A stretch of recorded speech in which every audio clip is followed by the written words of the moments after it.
Dear students, welcomes you. मैं रोहित आज सिंह। तो जैसा कि बेटा हमने EHV AC और HVDCO पर वीडियो बनाए थे, तो कुछ बच्चों के कमेंट आ रहे थे कि sir power quality and facts पर भी बनाइएगा। तो ये फर्स्ट वीडियो है आपका पावर क्वालिटी एंड फैक्ट्स का, ठीक है ना। तो 3-4 वीडियो बनाएंगे इस पर भी। तो अभी इस वीडियो में बेटा हमने कवर किए हैं जो फर्स्ट आपके 3 यूनिट्स हैं। अभी इसमें फैक्ट्स के क्वेश्चन हमने नहीं लिए हैं। जो आपका सेकंड वीडियो आएगा उसमें आपको फैक्ट्स के जो प्योर क्वेश्चन है फैक्ट्स पर बेस्ड वो क्वेश्चन मिलेंगे, ठीक है। तो आज डिस्कस करते हैं। तो पहला क्वेश्चन देखिएगा। पहला क्वेश्चन है आपका, the total harmonic distortion is defined as the ratio of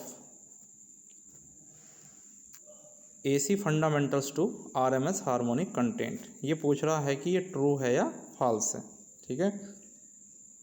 तो देखिएगा, सबसे पहले आपको पता होना चाहिए कि टोटल हार्मोनिक डिस्टॉर्शन क्या है, ठीक है बेटा। तो सबसे पहले मैं आपको बता दूं कि अगर आपके पास देखिएगा कोई भी वेव फॉर्म है, सपोज ये आपकी वेव फॉर्म है लाइक दैट, ठीक है। ये आपकी अगर वेव फॉर्म है, ठीक है, तो ये वेव फॉर्म कैसी है आपकी, प्योर साइन वेव तो है नहीं, ठीक है।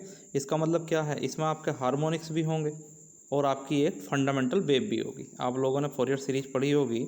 तो अगर ये सपोज़ आपका V है और ये सपोज़ आपका ओमेगा टी है, तो आप देखिएगा इसको लिख सकते हैं फोरियर सीरीज को, that is V is equal to V1 plus V2 plus V3 plus up to infinite, ठीक है। इसका मतलब ये है कि ये क्या है आपका, ये फंडामेंटल कंपोनेंट है और V2 V3 up to infinite क्या है बेटा, ये आपके हार्मोनिक्स हैं। तो अगर मैं आउटपुट वोल्टेज की RMS वैल्यू लिखता हूँ तो VR इज इक्वल टू कितना होगा, ये हो जाएगा बेटा under root that is V1 का स्क्वायर प्लस आपका VHR का स्क्वायर, ठीक है। VHR का है, ये आपका फंडामेंटल कंपोनेंट है और ये सारे के सारे क्या हैं आपके हार्मोनिक्स हैं, ठीक है। तो VHR जो है आपकी that is the RMS value of harmonics, ठीक। तो अगर मैं हार्मोनिक्स की वैल्यू निकालता हूँ तो VHR बेटा कितना आ जाएगा, VHR इज इक्वल टू आ जाएगा under root of VR square minus V1 square. V1 क्या है आपका, RMS value of fundamental component, ठीक है। तो अगर मैं आपसे कहूँ कि टोटल हार्मोनिक डिस्टॉर्शन क्या होता है, तो ध्यान से देखिएगा, टोटल हार्मोनिक डिस्टॉर्शन आपका होता है RMS वैल्यू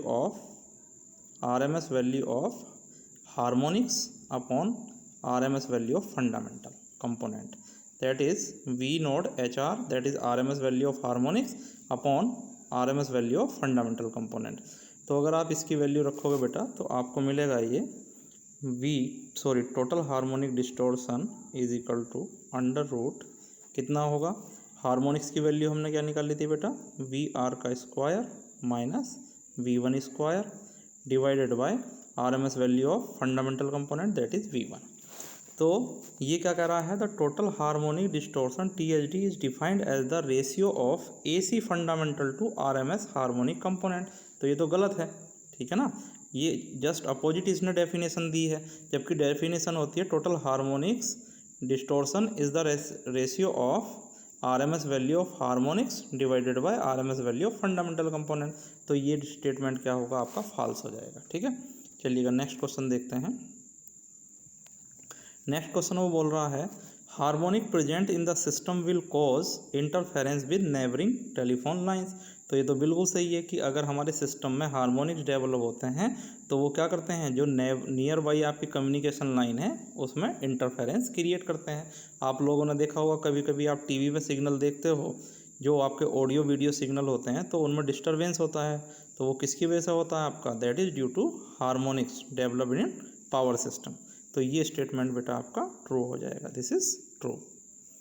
नेक्स्ट क्वेश्चन देखते हैं। थोड़ा सा ये कट चुका है क्वेश्चन, आप देख लीजिए। Most of the power quality problems are related to grounding and neutral size issues, ठीक है। तो ये कह रहा है कि मोस्ट ऑफ द जो प्रॉब्लम होती हैं पावर क्वालिटी की वो किससे रिलेटेड होती हैं, they are related to grounding and neutral size issue, ठीक है। तो ये स्टेटमेंट बेटा ट्रू है। नेक्स्ट क्वेश्चन देखते हैं। नेक्स्ट क्वेश्चन बेटा वो कह रहा है, which of the following contribute to low voltage and poor power factor, कि इनमें से क्या क्या आपके लो वोल्टेज और पुअर पावर फैक्टर क्रिएट करते हैं। तो पहला ऑप्शन दिया है उसने रिएक्टिव पावर, दूसरा दिया है हार्मोनिक्स, और फिर दिया है ऑल ऑप्शंस आर करेक्ट, और थर्ड दिया है लोड इम्बैलेंस। ठीक है बेटा, तो ये सारे के सारे क्या करते हैं, चाहे आपकी रिएक्टिव पावर हो या हार्मोनिक्स हो या लोड इम्बैलेंस हो, सारे के सारे क्या करते हैं, जो हमारा वोल्टेज है उसके एम्पलीट्यूड को कम करते हैं और पावर फैक्टर को पुअर बनाते हैं। तो all the options are correct है यार। ठीक है, नेक्स्ट क्वेश्चन देखते हैं।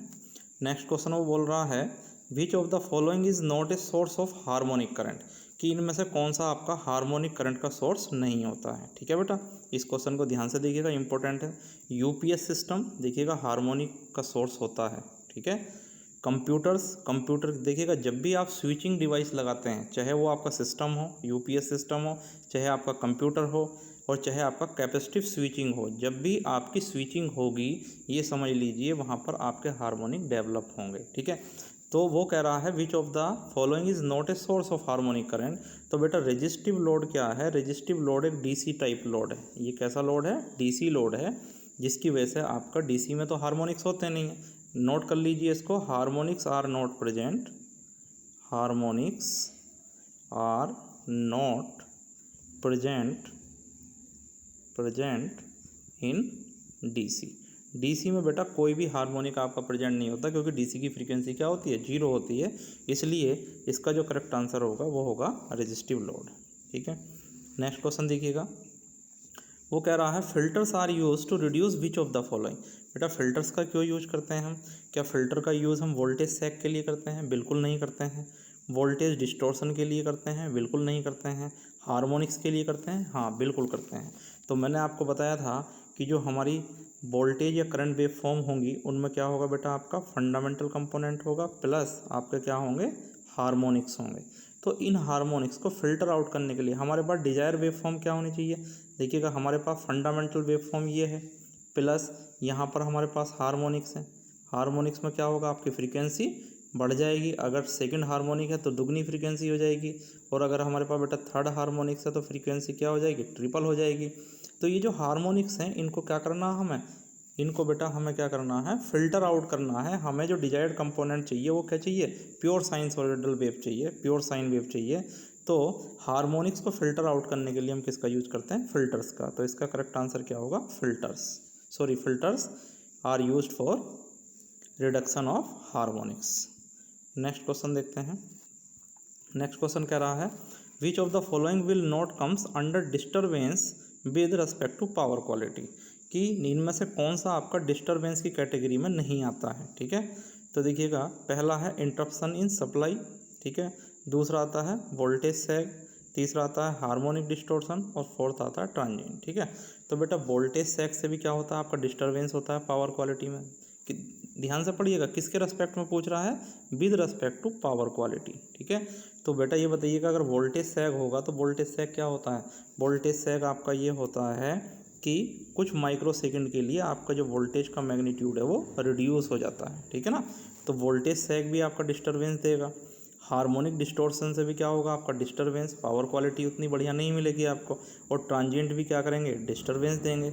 लेकिन इंटरप्शन इन पावर सप्लाई, देखिएगा इंटरप्शन इन पावर सप्लाई का मतलब है कि कुछ टाइम के लिए आपकी पावर सप्लाई चली जाएगी, उसके बाद आ जाएगी, लेकिन क्वालिटी वाइज इंटरप्शन से आपका कोई मतलब नहीं है। तो इसका राइट आंसर बेटा क्या होगा, इंटरप्शन इन पावर सप्लाई। नेक्स्ट क्वेश्चन देखते हैं, DC circuit has which of the following harmonic component. अब देखिएगा मैंने पहले ही आपको नोट करा दिया है कि डीसी सर्किट में कोई भी आपका हार्मोनिक कंपोनेंट नहीं होता है, बिकॉज डीसी की फ्रीक्वेंसी कितनी होती है, जीरो। तो इसका पहला ऑप्शन दिया है positive sequence harmonic, negative sequence harmonic, zero sequence harmonic, और फोर्थ ऑप्शन दिया है DC circuit will have no harmonic component. तो बेटा इसका राइट आंसर क्या होगा आपका, DC circuit will have no harmonic components. ठीक है, नेक्स्ट क्वेश्चन की तरफ चलते हैं। देखिएगा नेक्स्ट क्वेश्चन क्या कह रहा है, considered as good power quality voltage, इनमें से किसको हम good power quality voltage consider करते हैं। ठीक है, इसको थोड़ा कंप्लीट कर लीजिए क्वेश्चन को। क्वेश्चन है which of the following is considered as good power quality voltage. तो गुड पावर क्वालिटी वोल्टेज कौन सा होता है। ठीक है, तो पहला है having a constant sine wave with fundamental component, दूसरा has a constant RMS value unchanged with time, तीसरा है supplied at constant velocity, fourth है power supply is more compare to demand. ठीक है, तो राइट आंसर इसका होगा power supply is more compare to demand. ठीक है, तो कभी भी पावर सप्लाई आपकी डिमांड से ज़्यादा नहीं, power supply is more compare to demand, तो पावर सप्लाई आपकी डिमांड से ज़्यादा होनी चाहिए। ठीक है ना, कभी भी आपकी पावर सप्लाई डिमांड से कम नहीं होनी चाहिए, क्योंकि बेटा अगर डिमांड से आपकी कम होगी पावर सप्लाई तो ओवरलोडिंग होगी, और अगर ओवरलोडिंग होगी तो आपके हार्मोनिक्स डेवलप होंगे। ठीक है ना, आपके हार्मोनिक डेवलप होंगे। तो हमेशा जो पावर सप्लाई है वो हमेशा डिमांड से ज़्यादा होनी चाहिए। It is considered as good power quality voltage. Next question देखते हैं। नेक्स्ट क्वेश्चन कह रहा है which one of the following device is used for improving the power factor of the system. तो बेटा मैंने EHV AC में भी आपको पढ़ाया था कि पावर सिस्टम को इम्प्रूव करने के लिए किस डिवाइस का हम यूज़ करते हैं। तो बेटा वो होती है आपकी सिंक्रोनस फेज मॉडिफायर। ठीक है, तो ऑप्शन दे रखे हैं आपके एसिंक्रोनस जनरेटर, तो इसका तो मतलब पावर फैक्टर से कुछ है ही नहीं। सीरीज रिएक्टर, ये तो आपका रिएक्टेंस होता है, इंडक्टिव होता है, वैसे भी कम करता है पावर फैक्टर को। शंट रिएक्टर, और फोर्थ है आपका सिंक्रोनस फेज मॉडिफायर। तो करेक्ट आंसर होगा आपका सिंक्रोनस फेज मॉडिफायर। ठीक है, नेक्स्ट क्वेश्चन की तरफ चलते हैं। विच one of the following can not be possible with voltage surges. कि देखिएगा क्वेश्चन को समझिएगा, वो कह रहा है कि वोल्टेज सर्ज की वजह से क्या पॉसिबल नहीं है।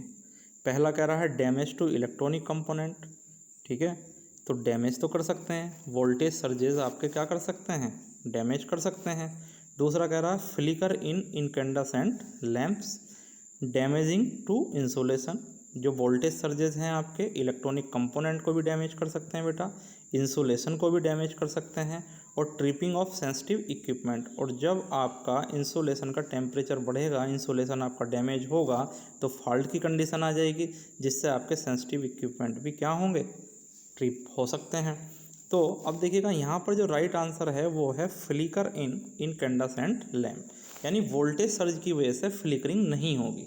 अब देखिएगा यहाँ पर ये टर्म समझना जरूरी है, फ्लिकर क्या होता है। ठीक है बेटा, तो फ्लिकर क्या होता है, देखिएगा अगर आपकी करंट, देखिएगा फ्लिकर का मतलब कभी भी वोल्टेज से नहीं होता, फ्लिकर का मतलब किससे होता है, करंट से होता है। ये करंट है, ये टाइम t है। अगर कोई करंट आपकी रैपिडली चेंज होती है, टाइम के साथ अगर कोई करंट रैपिडली चेंज होती है तो उसको बोलते हैं फ्लिकरिंग। ठीक है, और इसका वोल्टेज से कोई लेना देना नहीं होता है, तो हमेशा वोल्टेज सर्जेस से आपकी फ्लिकरिंग नहीं होती है इनकैंडेसेंट लैंप में। ठीक है, इसीलिए फ्लिकरिंग से बचने के लिए हम किसका यूज करते हैं, चोक कॉइल का यूज करते हैं। ठीक है ना, तो ये आएगा आपका फ्लिकरिंग। नेक्स्ट क्वेश्चन देखते हैं।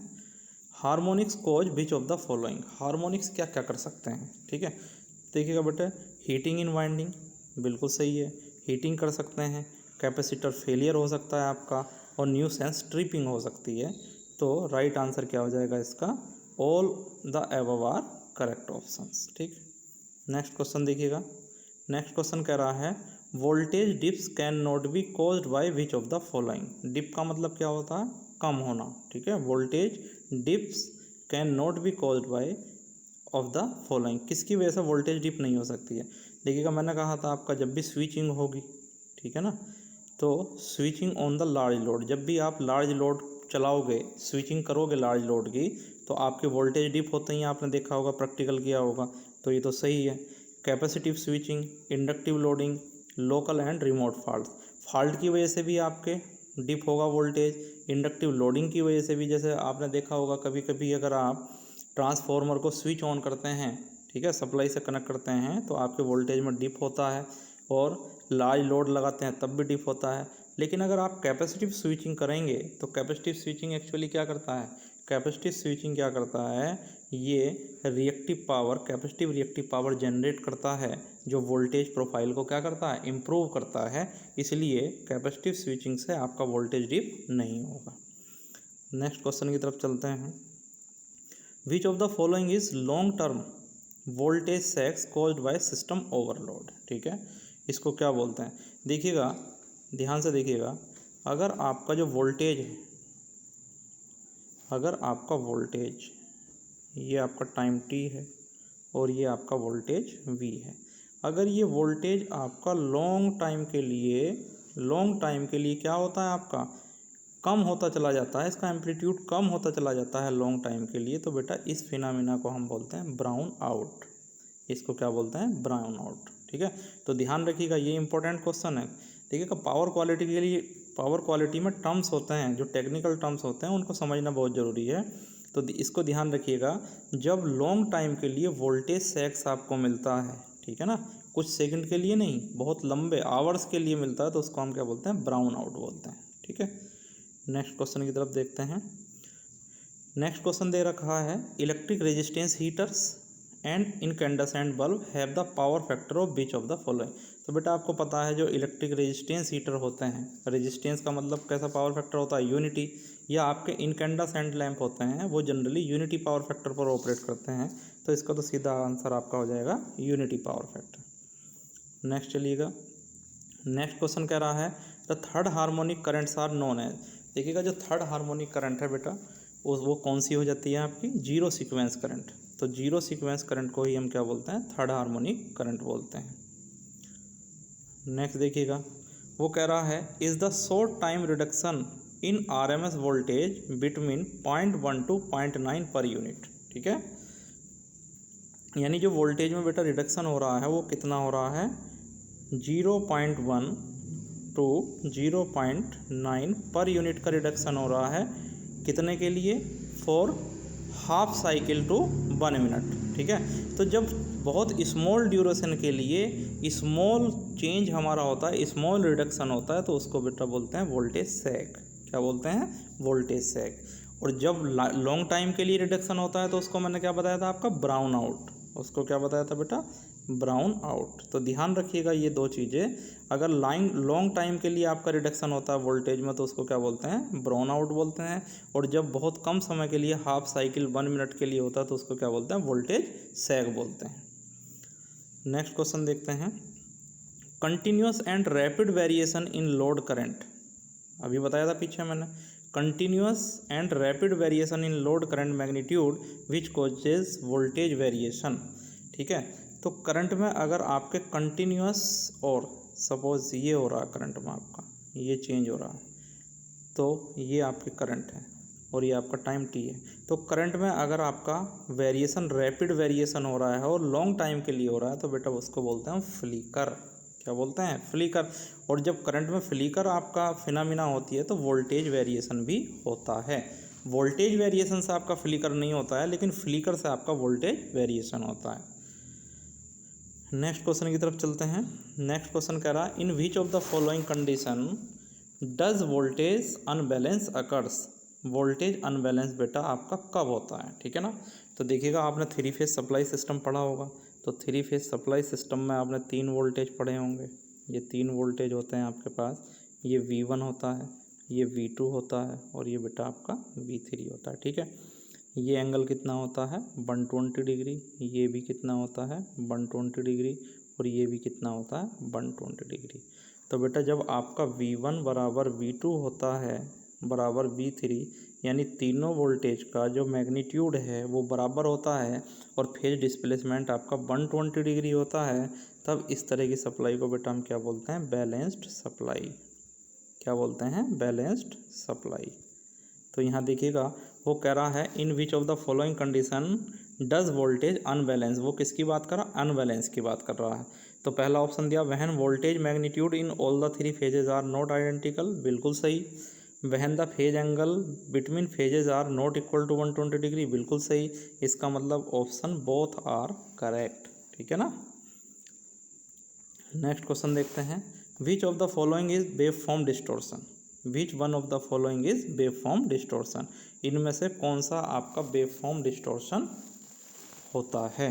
तो देखिएगा पहला कह रहा है वो नॉचिंग, ठीक है बेटा, पहला कह रहा है आपका नॉचिंग, दूसरा कह रहा है डीसी ऑफसेट, तीसरा कह रहा है इलेक्ट्रिकल नॉइज, और फोर्थ कह रहा है all the options are correct. ठीक है, तो इनमें कौन सा आपका वेव फॉर्म डिस्टोर्शन होता है, ठीक है।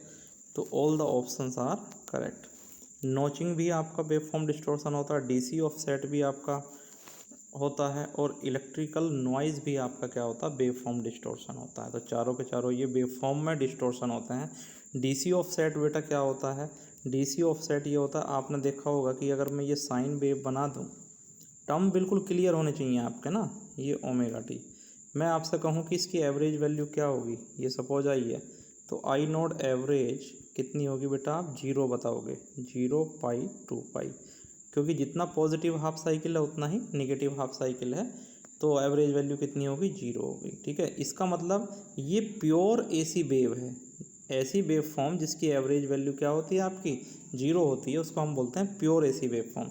अगर इसकी वैल्यू बेटा कुछ होती, 0 ना होती, कुछ ना कुछ इसकी अगर एवरेज वैल्यू होती, तो एवरेज वैल्यू किसको इंडिकेट करती है, डीसी वैल्यू को, तो उस केस में उसको हम बोलते हैं डीसी ऑफसेट। ठीक है, यानी एक ऐसी वेव फॉर्म जिसकी एवरेज वैल्यू 0 नहीं होती है, इसका मतलब उसमें कुछ ना कुछ डीसी कंपोनेंट प्रेजेंट है, उसी को हम बोलते हैं डीसी ऑफसेट।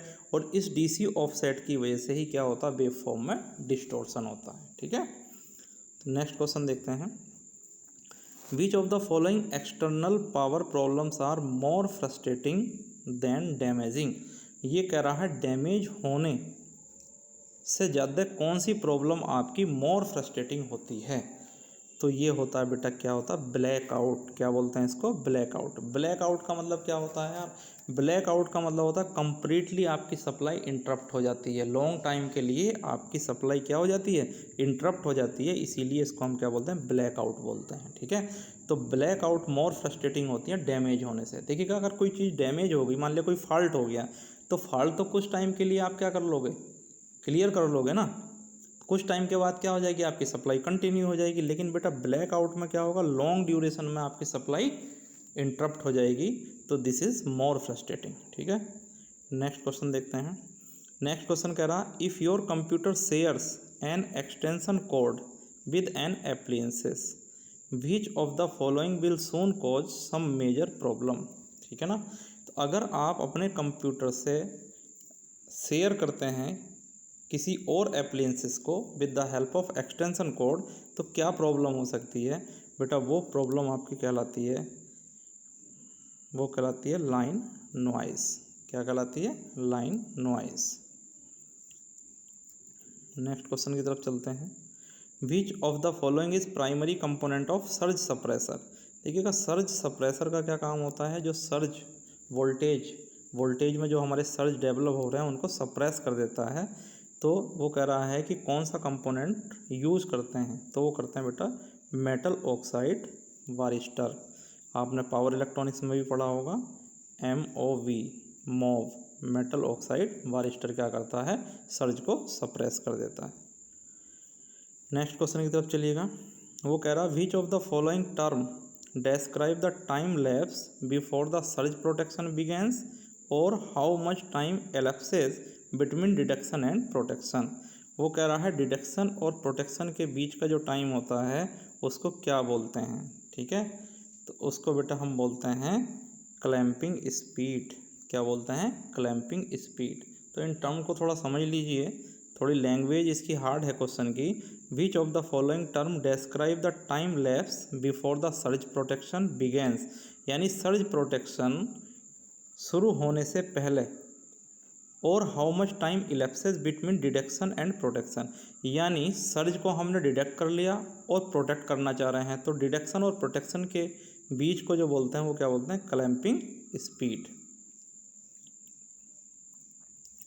नेक्स्ट क्वेश्चन देखिएगा, which of the following term describe the voltage at which the suppressor begins to protect the computer. जिस वोल्टेज पर आपका सप्रेसर कंप्यूटर को प्रोटेक्ट करना शुरू कर देता है उसको बेटा क्या बोलते हैं, हम उसको बोलते हैं क्लैंपिंग वोल्टेज। तो इनको बढ़िया तरह से आप पढ़ लीजिए, जिस वोल्टेज पर आपका सप्रेसर क्या करता है, कंप्यूटर को प्रोटेक्ट करना शुरू कर देता है, उसको हम क्या बोलते हैं, क्लैंपिंग वोल्टेज। नेक्स्ट क्वेश्चन देखिएगा, which of the following term describe a condition of a device that it is damaged over a period of instances and begins to fail और हैज़ इंटरमिटेंट प्रॉब्लम्स। दोबारा पढ़ लीजिए इसको, which of the following term describe a condition of a device that is damaged over a period of instances. ठीक है, यानी बार बार कोई device अगर आपकी ख़राब होती है, बार बार आ रहा ना इंस्टेंसेस, और इंटरमिटेंट प्रॉब्लम, बार बार किसी डिवाइस में प्रॉब्लम होती है, तो उसको बेटा क्या बोलते हैं, डिग्रेडेशन। उसको क्या बोलते हैं हम, डिग्रेडेशन बोलते हैं। ठीक है, नेक्स्ट क्वेश्चन देखिएगा। Which of the following term describe a device which destroyed all at once in a single event. एक बार में ही पूरी की पूरी डिवाइस आपकी डैमेज हो जाती है। दोनों क्वेश्चन में अंतर समझ लीजिए, डोंट बी कन्फ्यूज। ये कह रहा है एक ही समय पर सिंगल इवेंट में आपकी पूरी की पूरी डिवाइस क्या हो जाती है, डिस्ट्रॉयड हो जाती है। पहले क्वेश्चन में क्या पूछ रहा था, बार बार डिवाइस में प्रॉब्लम आती है। ठीक है, तो उसको क्या बोलते थे हम, डिग्रेडेशन। लेकिन अगर एक सिंगल इवेंट में ही पूरी डिवाइस आपकी डिस्ट्रॉयड हो जाती है तो बेटा उसको बोलते हैं कैटास्ट्रोफिक। क्या बोलते हैं, catastrophic. Which of the following term describe under voltage in A power line. ठीक है, तो अंडर वोल्टेज इन ए पावर लाइन क्या बोलते हैं बेटा, इसको हम बोलते हैं लाइन नॉइज। इसको क्या बोलते हैं, line noise.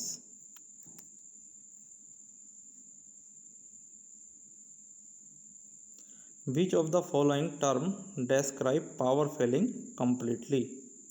Which of the following term describes power failing completely. अगर कंप्लीटली आपकी पावर फेल हो रही है तो उसको क्या बोलते हैं, blackout. Which of the following term describe over voltage in power line. तो over voltage in power line, देखिएगा पिछला क्वेश्चन चेक करिएगा, वो कह रहा which of the following term describe under voltage in power line. ठीक है ना, और यहाँ क्या बोल रहा है, यहाँ बोल रहा है over voltage in power line. तो ओवर वोल्टेज बेटा इसको थोड़ा करेक्ट कर लीजिए, इसको बोलते हैं which of the following term describe under voltage in power line. तो under voltage in power line क्या होता है आपका, अगर वोल्टेज आप कम हो रहे हैं आपका, तो मैंने बताया था इसको बोलते हैं ब्राउन आउट। ठीक है, और अगर आपका बेटा ओवर वोल्टेज होते हैं तो ओवर वोल्टेज को क्या बोलते हैं, लाइन नॉइज। ठीक है, ध्यान रखिएगा इसको। नेक्स्ट क्वेश्चन देखिएगा, when are you subjecting your computer to the greatest risk. When are you subjecting your computer to the greatest risk of external power problem. यानी आपका कंप्यूटर जो है ग्रेटेस्ट रिस्क पर कब होगा, when you plug your computer directly into the wall socket. क्या आप अपने कंप्यूटर को डायरेक्टली वॉल सॉकेट में लगाते हैं, नहीं, आप यूपीएस का यूज़ करते हैं ना।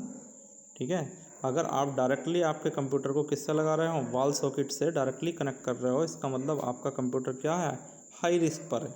ठीक है, ग्रेटेस्ट रिस्क पर है। तो इसका सही ऑप्शन हो जाएगा ऑप्शन नंबर ए। उसके बाद वो कह रहा है which of the following devices can supply backup power to PC when the electricity fails and provides for line conditioning as well. तो आपको पता है पावर फेलियर के केस में हम किसका यूज़ करते हैं बेटा, यूपीएस का यूज़ करते हैं, अनइंटरप्टेड पावर सप्लाई। ठीक है बेटा, तो ये आपके आज के जो क्वेश्चन थे बेटा, ये 32 क्वेश्चन थे। ठीक है ना, ये बहुत ही इंपॉर्टेंट क्वेश्चन थे, बहुत मेहनत से इनको मैंने सर्च किया है। ठीक है, कई सारी बुक्स का रेफरेंस लिया है। तो बेटा अगर आपको किसी क्वेश्चन में प्रॉब्लम लगती है तो हो सकता है, देखिएगा कोई भी पर्सन आइडियल नहीं हो सकता है, तो हो सकता है मुझसे भी किसी क्वेश्चन में मिस्टेक हुई हो। तो अगर बेटा आपको लगता है कि किसी क्वेश्चन में मिस्टेक हुई है तो आप उसको करेक्ट कर लीजिए और मुझे कमेंट बॉक्स में बता दीजिए। ठीक है ना, और इसी के साथ आज का बेटा वीडियो ख़त्म करते हैं, और नेक्स्ट जो वीडियो होगा that is based on fact completely. ठीक है, तो आप चैनल को बेटा सब्सक्राइब कर लें। ठीक है ना, वीडियो को शेयर कर दें और बच्चों के लिए, क्योंकि यार लॉकडाउन का टाइम चल रहा है, बच्चों को बहुत प्रॉब्लम है। तो बेटा ये वीडियो आप शेयर कर दें ज़्यादा से ज़्यादा बच्चों को। और मैं बार बार रिक्वेस्ट करता हूँ कि आप चैनल को सब्सक्राइब कर लोगे तो आपको इंस्टेंटली वीडियो प्रोवाइड हो जाता है। ठीक है, तो नेक्स्ट वीडियो के लिए बेटा वेट कीजिए, बहुत जल्दी आपको नेक्स्ट वीडियो मिलेगा पावर क्वालिटी का। और देखिएगा कुछ बच्चों की बेटा रिक्वायरमेंट आ रही थी, आप लोगों की रिक्वेस्ट आ रही थी power system monitoring and control के लिए भी, तो उसके लिए भी जल्दी मैं कलेक्शन कर रहा हूँ क्वेश्चन का, बहुत जल्दी वो वीडियो भी मैं आप लोगों को प्रोवाइड करूँगा। Thank you.